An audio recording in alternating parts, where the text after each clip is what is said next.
If you are experiencing foundation issues, get a free estimate from Ox Foundations.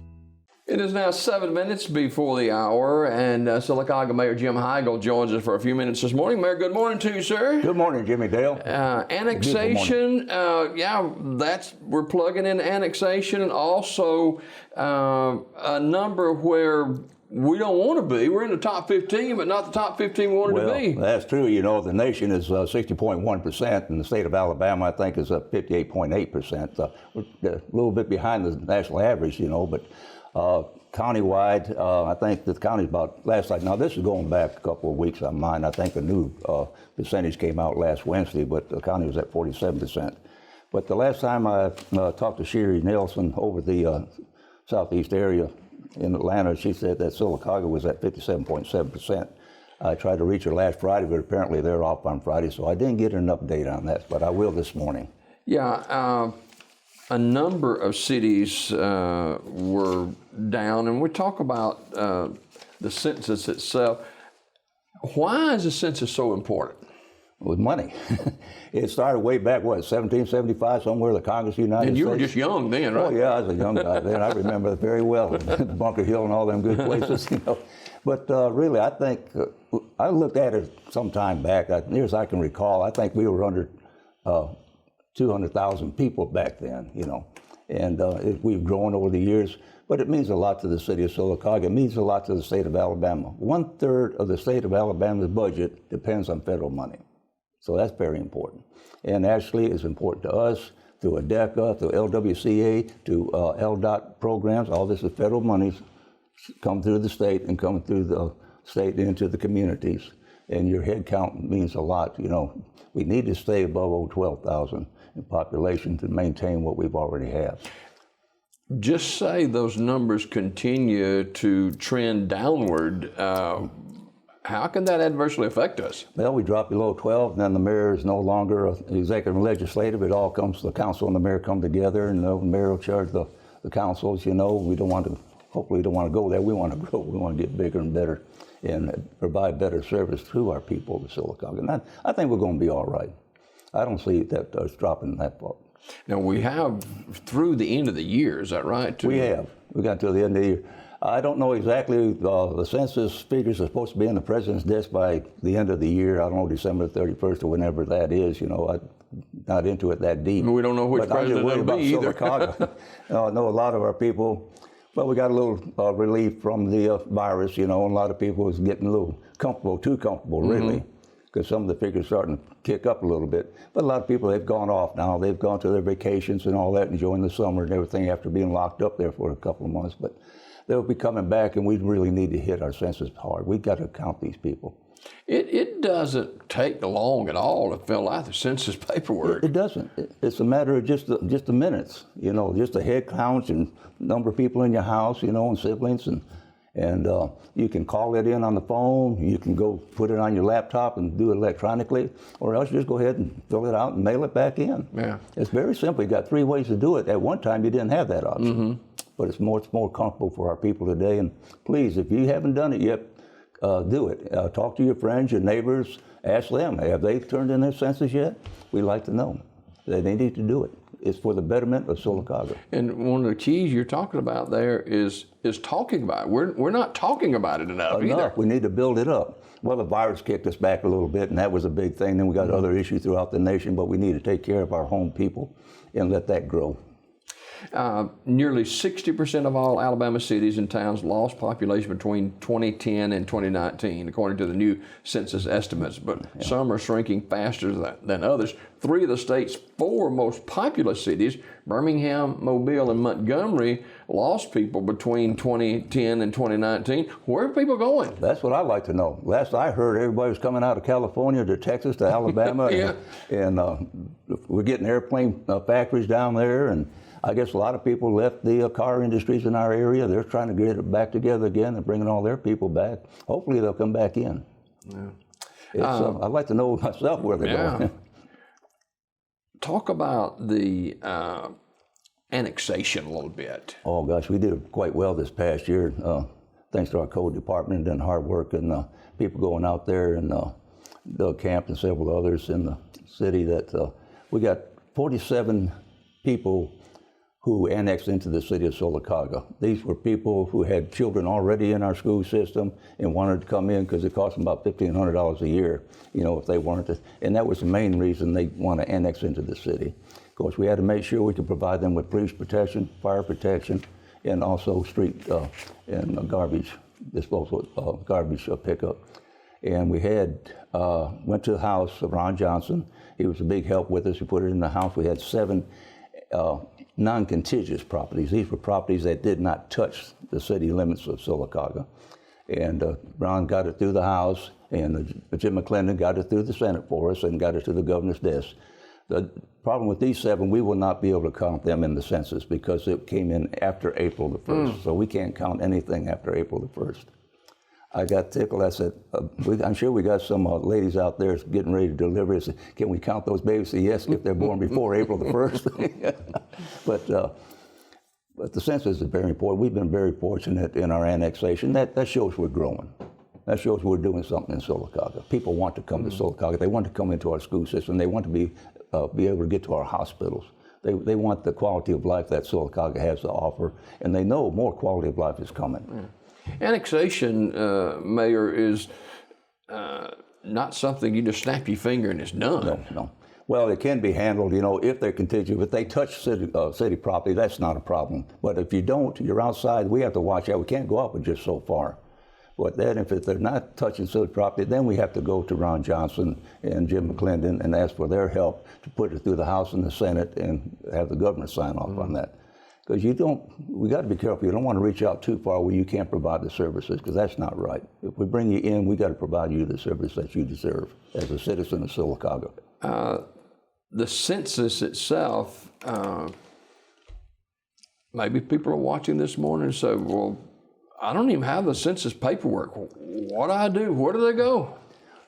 Call City Hall. Okay. I'll take care of you. You call City Hall. I'd be glad to tell you where to go. Because really, a lot of people, you mentioned coronavirus, vacation, everything's topsy-turvy, and they might not even have the paperwork. Well, they may not, but they were supposed to be delivered. The Census Bureau has every house in the city of Sylacauga. They got the addresses of every one of them, and those packets were supposed to go to those houses. I think there's some people that were missing, working with the Housing Authority, that board over there, to make sure all those people are counted as well, because they're just big as citizens as I and you and everybody else is in the city, and they need to be counted. And but we want to do everything we possibly can to make sure and get the word out that census is extremely important to our city. So we got bridges, and I got 11. I haven't got, but the city's got 11 side streets that we've already got on the table there to be paved. And we got 3 bridges, one's a culvert and 2 are bridges that we have to get fixed. I was hoping to get them last year, but hopefully we'll get them this coming year. That brings me to the point of, under your leadership as mayor for the last 4 years, there's been a lot of accomplishments, including the paving of our roads here in Sylacauga, which was so much needed. Well, absolutely, it was extremely needed, and that was 30 miles of road we got paved. And we were able to, and we wanted to maintain these roads. We got the 18-wheelers off these side streets and everything else that was tearing up, but we started with the main avenues that were needed the worst. Fort Williams Main Avenue and Norton Avenue, and we even worked with the county over there in Avondale Avenue. We were able to get part of that. We provided the materials and the labor, and they just put some money in for the cost of part of the materials. Now, it was good working with the county. They've been very helpful to us. And then we got the Avondale property. That's another thing. What are you going to do with that? Well, we're going to clean it up. Yay! We're going to clean it up, but that puts an extra burden on our street department. Now, they got all that area to keep the right-of-ways and the streets clean and everything else. I'm sure we're going to have to go to the council and get some more personnel for the street department to handle that, because there are other things that are coming up on the agenda tomorrow night, that they want the street department to do. But we can handle it, but we're going to have to take more manpower. It's going to take equipment. Now, you are a military veteran. Completing 4 years as elected mayor of Sylacauga. Why would you, things are going good, why would you run for election? Because we're not finished. We started something. These are things that needed to be done before. We're just catching up. We got some more growth coming to Sylacauga. You're going to hear about it probably another month or two. And this is our 280 corridor. It's growing. It's got more growth there. Downtown area, the code department. We've got our new ordinances where people have a liability, not liability, but they got the ability to expand their stores. They can live in them. They can operate a store. They can lease them out. Have upstairs apartments, and build down the downtown area, just like Alan Sanders and his wife are doing. You know, they're doing a beautiful job with the old Stanton building and the old Rex Hotel. That's starting to come. They got 2 new businesses in that area, and the upstairs, I'm sure eventually will be fixed up. You know, they may be. I'd love to live downtown and have a Blue Plate diner somewhere down the street. You go eat breakfast, but. I think the downtown, it's a beautiful place, and people come through here. Not that we don't get the traffic we used to have, you know, with the races the way they were, and I really hate that. But we got a beautiful downtown. When people come through and see Sylacauga, and the place, they want to stop. Sylacauga Mayor Jim Heigl, our guest this morning for a couple more minutes, and anywhere I go, most any day, people are saying to me, what's next on 280? What's the next piece of the puzzle for 280? Can you comment on that at all? There are 2 new structures going on in 280.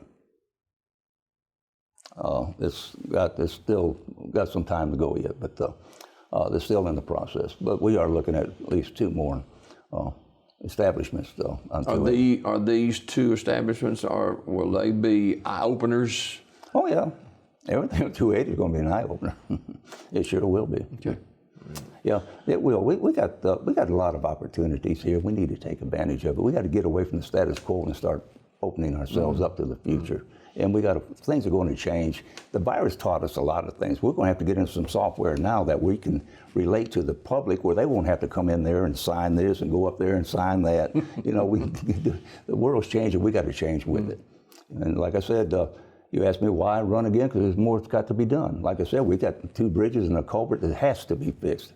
Lake Howard, a beautiful place out there, but we can't get into that thing because the condition of the bridge can't take the weight to get into the paving of the roads going into Boat Dock Lane. Same thing with Lake Louise. Beautiful lake out there. We got the beaver out. We got the dams blowed up. We got the water flowing. But we got a bridge going into that area. Half of it's about gone now. That thing has to be fixed before we can go in there and do what else. Of course, we need to get our LWCF grants in there before we can get the underbrush and everything cleaned out. It's going to be a beautiful place in the future. I don't know if I'll live long enough to see it, but I'm going to try to do all I can now to get it done. And of course, yesterday was Flag Day, as you know, June the 14th. The veterans held their Flag Day up there at the American Legion. We had a good ceremony. I think we appreciate the Daughters of the American Revolution. God bless them. They were all there. And it was a good ceremony. And of course, we had the backup from the fire department. And well, we were respectively disposed of the flags, and those ashes, after they burn, will be taken up and put in a container and buried into a specific place up there at the Legion, which we do every year. And you are stepping down? Well, yes. Well, after 16 years, as commander up there, I've been trying to get somebody to take it over. And John Hall, he finally stepped up and said he would take it. Before, if people, I guess they were satisfied with what we were doing because they stayed with us. But John Hall will now go back as a past commander. I will be helping out as his first vice commander from time to time with programs and procedures. But we'll be honoring our Memorial Day, that's what you always do, Flag Day, Veterans Day. We'll always have those programs there, and we'll keep them going. American Legion's it's 101 years old this year. Wow. And that's what made it so strong, because they stayed with the basics of what our World War I veterans started and what our World War II veterans brought to the table. And it's a strong organization. I don't know how many veterans, there's about over 400 of them they helped last year to get into the system. They don't have to join us, but we do want to help them. They come to us, we help them. If they want to join, that's fine. But we have our breakfast every Tuesday morning. Tomorrow morning we'll have our Tuesday morning breakfast, and we welcome all the veterans, whether they belong to the Legion or the VBA. Doesn't make any difference. If you're first responders, we love to have you up there as well. Daughters of the American Revolution. We got to remember our past and how we got here today. Let's talk about COVID-19. Here we are mid-June, and we first began hearing about this, I guess, in February, somewhere in there. But it doesn't seem to be going away. It seems to be, I saw some numbers this morning, and the numbers actually going up in the state of Alabama. We've had to battle that. We did. And we're getting too complacent. We still got to remember, keep our distance, keep your hands clean. Those were the two basic things that even from the beginning, we were told that. And we still need to maintain that today. But like I said, people are getting too complacent. They don't think they can catch it. And that's a shame, but we got to be careful. And we're going to have to, I don't know how you force people in the restaurants. I'm not worried about them. I'd see all them spaced out, and they got sections of public eating places that doing everything they possibly can, and not that many people are really going inside. They love their drive-thrus. I just love them, and I don't know. I want to people be responsible for their own actions. Use common sense. As the mayor, speak as how the city of Sylacauga has been affected. It had to have been adversely affected by this. It has been adversely affected. You see it all the time, Thank goodness we were able to keep we had 4 cases in City Hall, but none of them wound up. I think we had 2 that went into 14 days. The other 2 had exposure to them, but they wound up negative, so they were able to come back. But what we're getting out of this is a new way of doing business and providing service to the public, and which is I really looking forward to that. And we're going to have to get some money from the council, to get some of this software moving and get this thing going, and get out of the status quo and make a better way of doing business with our public and give them better service in the long run. How has the city of Sylacauga been affected? Financially? Yes. You knew that was coming in. To tell you the truth, we're not doing too bad. The first 5 months of this year, we're better off than we were the first 5 months of last year. The revenue has been up. Now, that's all the way through May. So we'll see what happens in June. We still anticipate a drop somewhere, but we just haven't come up yet. The revenue's been very, very consistent with pretty close to last year. I think April might have been about $1,000 different from April of 2019.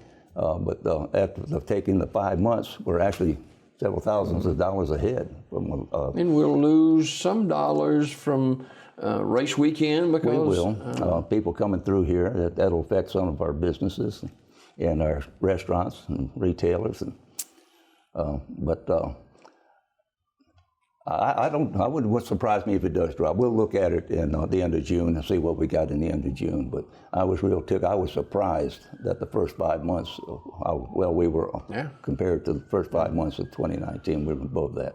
Well, certainly we want to get you folks that are watching this morning and watching later on YouTube or whatever, wanting to get you involved in this census because that is so important, because it's a dollar and cents driven thing. Absolutely, it's a dollar and cents thing. It was started back in the 1700s, for a reason, to make our nation grow and our states grow and our cities, towns grow.